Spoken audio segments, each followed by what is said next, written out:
you're my friend, you're my brother. We've shared so much personally, and I think that's really what being an entrepreneur is all about, is to have somebody in your corner that will give you just like really honest feedback, even when it's very hard for you to take. I've always felt that way too. I don't know how far you want to get into some of these other things, but I guess at some point during these conversations, somebody's going to have to bring up the fact that you've heard me say so many times that as we talk about raising children and things like that, that you've done a great job as a mother. Thank you. I would like my kids to end up like your kids. And I've tried to, the things we've talked about kids and all that. And how I've tried to help you become a better dad, you mean? Yeah, a better husband, better dad, better so many things. So, yeah, that's part of it. And that came as a result of all the things that we had done together. And again, I don't want to minimize the commercial successes we had because they were big. I mean, General Motors, when you and I met, General Motors had 15% market share. That's right. Now, and it was second place to Toyota for all those years. And now, as I left General Motors in 2008, we took leadership over Toyota, and Rita never looked back.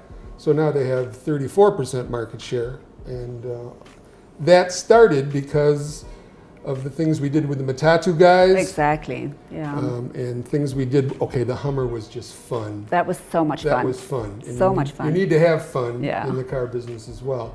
But the things that we did, the honesty, the integrity, and the zero tolerance for corruption and all those things, people kept saying, you can't stay in business in Kenya unless you do these things. Yeah. And we proved them wrong. Absolutely. But Bill, I think, having allowing somebody to tell your story is a huge trust factor. It's just amazing. I mean, when you give somebody your story to tell, which is basically what you did, it's basically what General Motors entrusted me with. That's huge. What do you think?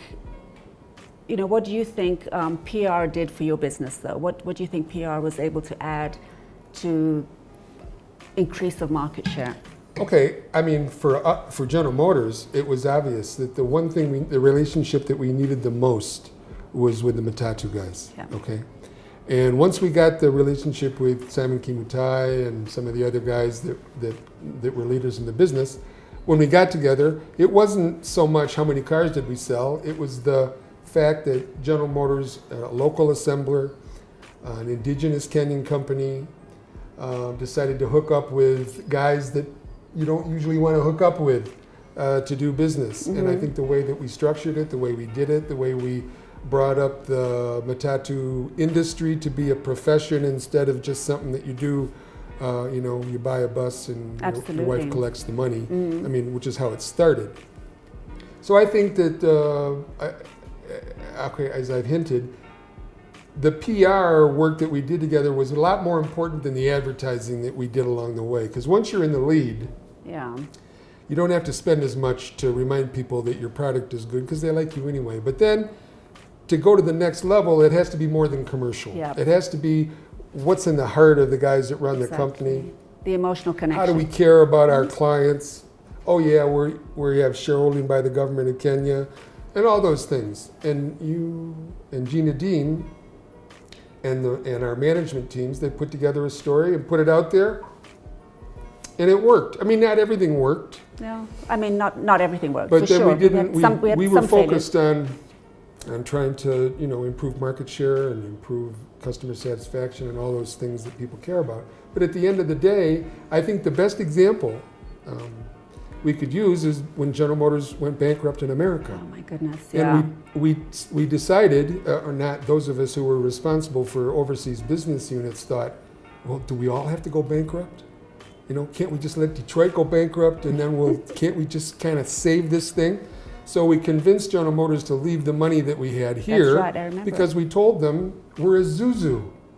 If we don't say anything, nobody will connect General Motors to a Isuzu. And in fact, during that time in 2008, or whenever, 2007, 2008, we were also, and let me not digress, but the other thing that we haven't talked about was after we had our new constitution. Oh yeah. And in 2007 and 2008, during the Kofi Annan days, My goodness. when the private sector was looking to make some noise about sharing the power and Yeah. saving the nation, you were there with us. Absolutely. And yeah. that story, okay, to be altruistic, and it's interesting that we're in current events here in Kenya. Absolutely. You're yeah. seeing that train come back around again, where people are thinking, look, the private sector, the churches, everybody needs to get together and let's do the right thing and save the nation. Yeah.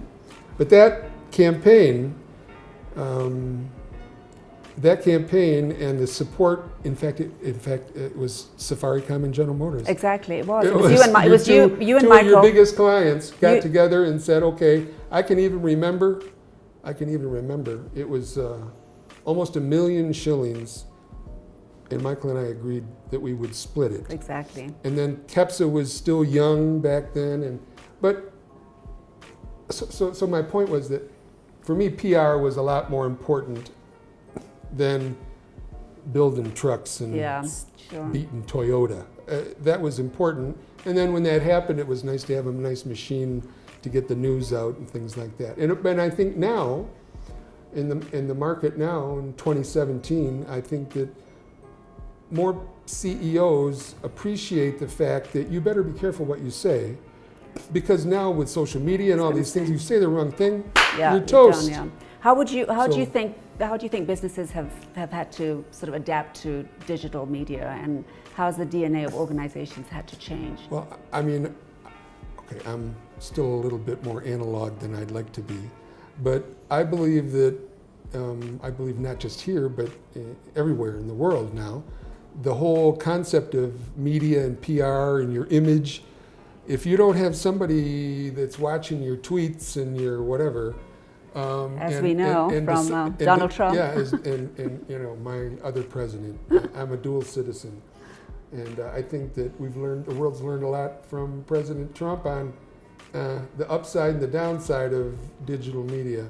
But I think managing what you say is the most important thing, because you should assume that everybody is going to know. Exactly. You absolutely. should assume that your enemies are going to know. And everybody's a journalist, because everybody has So fun. I think the evolution of your business, this PR focus that was started so many years ago, it's now its own, it's taken on from my standpoint, it's taken on a life of its own. Absolutely. And I think that companies like to stay out of the social media when things go bad, but they like to be in the social media when things are happening. I mean, so I think your people understand that. Yeah. And if a company wants to go blindly through life and just decide, let me figure it out, trial by error, it's a very risky thing to do. It is so risky. Especially in industries where, maybe fast-moving consumer goods and things like that, where you screw up, you're done. And people respond right away. I mean, you're right, right. So I right think there.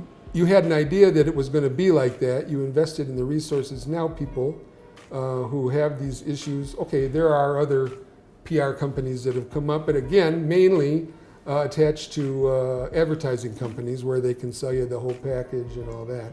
But I mean, at the end of the day, the results are what the results are. You've been involved with some very successful companies, and you're to be congratulated for that. And I know I wouldn't want to speak on behalf of Michael, but we spent a lot of time together during those years. Yeah.